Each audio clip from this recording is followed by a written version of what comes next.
yeah, so it's not like I have publishers even asking me to do anything. But if the day comes and they ask, I don't know what I'm gonna say. Like, hold on there. You're alone again. I shouldn't be thinking of you, thinking of me. I know you're not.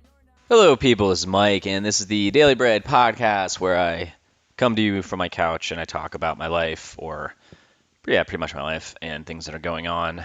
And today I just hit record, and I'm not sure what I'm gonna talk about, but I'm pretty sure by the time this is done, I'm gonna have it figured out because that'll be the title of what this is. And I don't really know if this is like infuriating for people who listen to a podcast. Like obviously this is gonna go somewhere, and if I have a title of something, it means that's where it's gonna lead to. But it's weird to start. It's weird to start something without knowing where it's going. But that's fuck it. That's what it is. And yes, last week I missed uh, uploading an episode because I was slammed with projects. So besides the comic, which makes me millions of dollars, just kidding. The comic makes me like no money. My main gig is I do animation, and for up until last year, I like it was kind of slow, and then it's kind of funny that when a pandemic hits, I got slammed. So I think I've said this before, but when the economy goes to shit, then I thrive off of that. The same thing happened to me in 2008, and it went for like 4 years where I was just crushing it, and it's just weird how that happens where other people are having a hard time, but when the economy's good, I'm struggling. So I don't know what to tell you. I feel bad for people, but no one was really feeling bad for me when I was scraping by for a while. But I mean, everything ebbs and flows. And yeah, like so last year was really busy, and then it slowed down around Christmas, which is cool. And then it kind of stayed steady slow until just about a month ago. And I just had like everyone contact me, and everyone wants to do a project all at one time, and it's very stressful because I have one designer, and it's very hard to find designers who can do explainer animations who are really good, and I could just trust them and say like, you're great at this, go with it. And so my designer Matt, who has worked with me for about a decade, he is so good that I just hand him off designs, and I just am like, you do your thing. And he always comes back and just blows my mind. And it's rare that you find that I find that I've found talent like that. And I wish I had more because then I could take on more projects and I can have multiple things going on at the same time, and I could do less animation and just kind of oversee things, which would be great. So I've been super stressed, and the last episode I talked about potentially having interstitial interstitial cystitis. I still can't even fucking say this thing. IC. I didn't like formally get diagnosed with this, but the doctor had made a note that I could potentially have it, and I've just been reading about it, and it's not very it's not the most promising thing because it's more of an irritable thing. If you're a female, it's way worse. As a guy, it's just annoying, and I noticed that when I eat certain things or drink certain things, you just basically have like an inflamed bladder. It's like really what it is, and it's just not very. It's not like crippling, but it's just top of mind. And so it's more top of mind because you're not sure what it is, and you're not sure how to get rid of it. Because anything medical out there, there's no answers, which is really frustrating. And I just don't understand how. I've had multiple things happen to me in the last couple of years where I've been to a doctor and they're like, we don't really know, there's no cure for this, and some of the things just didn't turn out to be what they were. And it was the same thing when I had my dog. Like, he had seizures, and I went to a doctor, and they're like, yeah, we just don't know what to do. We just basically do a cocktail of medication until it's manageable. Like, to me, I don't understand a medical system where they come up with a fucking vaccine in like 9 months, and then there's these things out there where they're like, we just don't understand what this is. It's like, how do you not know what something is? Like, how do you not know what affects it? And then so then you read the medical part of it, where the doctor's like, we don't know. And then you read the holistic side, who are non-medically trained or educated, and they're like, it's diet, it's always food. And then the doctor's like, it's not food. It's like, well, I mean, you're going to the core of things. So obviously, these foods are irritable and it's affecting you somehow. So that's the thing with this is apparently it's diet related and alcohol's a thing and caffeine's a thing and stress is a thing, which leads to when I started getting busy and stressing out. So that apparently makes it more like makes you feel more inflamed. And so that's fun. But yeah, so I've been busy, and that's why I didn't get to record last week. And I was literally just making dinner right now. I was like, oh shit, I should probably record something because I gave myself a goal almost a year ago that I would do 52 weeks of this, and I missed one, and now I missed another one last week. So it's not perfect, but it's definitely more than I was doing prior to this. But so yeah, so where am I going with this today? I don't know. See what's going on in my life. My birthday's coming up. My birthday's actually going to be on Wednesday, and that's fun. My friend's coming into town. It's my food adventure friend, Elizabeth Fuller. She's rolling into town on Friday and hanging out till Monday. And this is the first time we've seen each other, I think, since her wedding. It's been quite a while. So her and her husband have been held up in Massachusetts this whole year, and they finally got vaxxed. So she's like, "We're getting the fuck out of Massachusetts, and we're gonna rage, or not rage, and just sit around and bullshit for hours and days." So that's what we're gonna do. And yeah, so I'm pretty excited for that. And yesterday was Mother's Day, and I don't know if your moms like to guilt you, but it was funny because my comic in the morning, it was like, don't forget to call your mother or they'll never ever fucking forget it. I end up calling my mom at 11 a.m., doesn't pick up the phone. Call her again midday, doesn't pick up the phone. And I'm texting my sister, like, are you getting through? She's like, no. And then I'm getting like these nasty text messages later on. And then she sees my comic and sends me a screenshot all pissy. And then won't answer the phone. So that's what I deal with. And then she'll pull shit like that and then just forget about it like it didn't happen.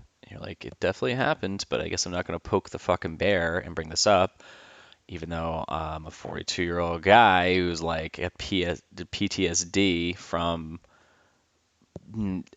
your mom not responding to a text message or responding in a very curt way, and you're like, is she angry? Which seems like she always fucking is.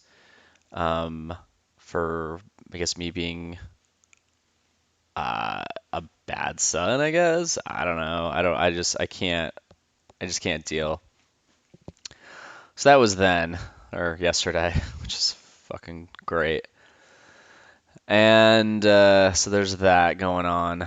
And yeah, I don't know. Just plugging away. No big life events coming up or happening. Just busy. I think I should. Oh, what else is going on? Yeah, in October I got like this tickets to go to this punk rock festival called Fest, which I'm pretty stoked about. So that should be good.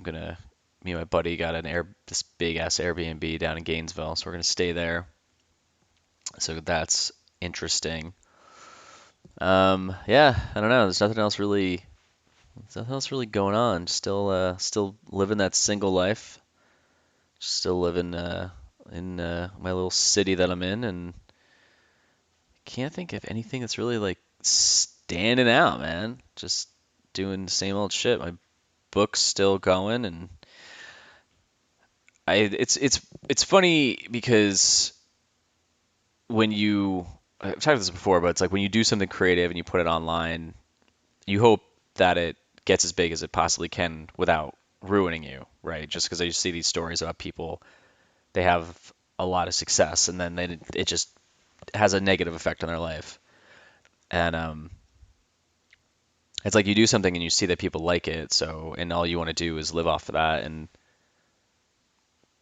just have it be your thing where you're just create whenever you want to and you're making money off of that and like a living off of that. And It's slightly frustrating when you see other people doing the same thing out there and they do really good stuff and they have like and the number of followers, it doesn't really say that you're good at what you do, but it kind of validates that more eyes are going to, well, not validates, but more eyes are definitely going to see you. And the more eyes that see you, the more the math works in your favor that if you do sell anything or you can kind of make more of a living off of it because say if you have like a million followers, if 10% buy something from that, that's what is that, like 100,000 people, and say you made $1 off of that, it's 100 grand. And that would be pretty cool. I wouldn't say it's 10%. It's like more like 1%. So then that'd be what, 10 grand? 10,000 people. So even then, if you made like $1 or $2 profit, it's like $20,000. Like that's pretty fucking cool. So it's just frustrating when you do something and oh, there's my oven. It's frustrating when you do something and you see other people are putting things out. Like the what made me think of this was when I said my book, and there's a guy that I follow. He's so fucking funny. It's Pants on Instagram. If you're not following him, you need to go follow him. It's so fucking hilarious. And he just put a book out, and it's it's just a collection of the things that he's done. And he teamed up with a book publisher who's taking care of the marketing and the distribution and printing everything. And it's like I almost think that if someone that big, if he has that big of a following, which he's a lot of followers, it's almost like if he's self-published, it would kind of work in his favor just to sell it by himself because he'd make way more margin. Because to say you had to sell like 150,000 books for something to make your money back, I mean, that's a lot. So I don't know if it's better to be on like have a publishing company or if it's I don't know where that actually makes sense 100%. Like there's some people that they make a living, like the Oatmeal. He's got I think like a publisher and people put out his games and things like that, or distributor. And I don't know if that's. I mean, like if you do a lot, I guess the math's gonna work in your favor. But then you got to creatively keep thinking of so much stuff. So, but I mean, the point is you want to just keep creating your whole life. So it's just that challenge to keep putting things out there. But yeah, so it's not like I have publishers even asking me to do anything. But if the day comes and they ask, I don't know. I don't know what I'm gonna say. Like, hold on there. Let me go back and listen to all these podcasts where I've talked about this, and just make sure that I'm down with selling my soul for to make like no money, and for you to make all the winnings, I guess is what it is. But yeah, so today's episode seems to be kind of lame. It seems things like I've talked about in the past. Nothing really standing out, man. Just I've been thinking a lot about. I'm always constantly thinking about the dating scene. It's not like anyone's knocking my door down or I'm knocking anyone's door down. Actually, it sounds weird if I'm gonna knock someone's door down, but not like I'm pursuing anybody. And it's kind of exactly where I was a year ago, where I was just like, yeah. I mean, then the summer came and I was more open to dating, but I don't know. I just, the older you get and the more alone you are, not me like alone you are, like in sad, but like you're just living by yourself. You just really like that space and you're not really sure what it's like to have someone else in your life. But then you see couples and like I'll see friends of mine and they've got their significant other and it looks like they're having a good time. Granted, you never really know what that is, if it's true, but I would say, if everyone's posting like it's the setup shots of couples that just drives me fucking insane. It's such bullshit. Like them in the sunset or like the hand out. It's like shut up. But like the casual caught off guard silly moments, like that stuff's cool. Like that's the stuff I dig. And it'd be cool to one day have a partner again who is super goofy and fun and just easy to get along with and you enjoy being around them. Like that'd be pretty cool. And also, I was trying to think of what are the requirements I would need. I think I really would love to be with someone who's just super driven like on their own terms. I don't know if I would need someone to be an entrepreneur like working for themselves, but I think it would be kind of cool because they're just driven to do their own thing. Like I can never be with someone who's not driven, who's not carving their own lane in life. Like they don't need you. It's a benefit to have you with them and vice versa, but they're already on their own direction. Like I'm already think I'm on a direction. I'm just moving forward. I'm just moving. But I'm always constantly going. And it'd be cool if someone just was constantly just thinking about how they can do their own thing career wise.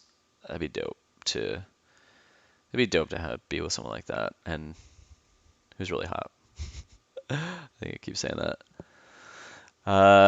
Yeah, I got asked to be. Well, other things I got asked to be on a couple podcasts coming up, so that's pretty dope. And so I'll be posting about that. I'm trying to think of more fun things to do on my Instagram. I just did this one where this dancer. I did a couple like a month or so ago where it was this dance video where these two people are doing this the pew pew dance or something, and I put my dude in the middle of the video, and that was fun. So then there was another video where the same girl, Kelly something, she's like dancing with this guy. So I just like put my character in it. So it's on my Instagram. You should see it. I was laughing when I did it. It's like just get pure enjoyment out of doing shit. It's so random like that. Oh yeah. So, all right. Well, that's all I'm going to talk about. I'm going to go cook food and then sit on my couch. And it's Monday too. So Monday is my sober day. That sounds really bad. Monday's my no touching alcohol day. It sounds even worse. Um, so I always sleep very well, and Tuesday I'm ready to go. And then by the end of the week, I'm just make a lot of bad decisions, and it starts to add up, and does not feel great. But I did go to the gym at 4:30 today, which felt really good. I think going to the gym at 4:30 instead of 11:30 a.m. 4:30 p.m. instead of 11:30 a.m. I just feel like my energy is more up. But like you kind of just dread seeing like looking at the clock and knowing what the workout is and being like, fuck, I have to like go do that. But as soon as you're there, it's like, yes. And as soon as it's done, it's even fucking better. So that's cool. So I feel good about that. So I've earned my dinner and my night. But all right, I'm going to sign off. Go check out yourdailybread.com, BRED. Buy the book, buy it for yourself, buy it for couples that are getting married. That's a great gift. And tag people in posts that you might think are funny and or that they might like. And that's all I got. Goodbye.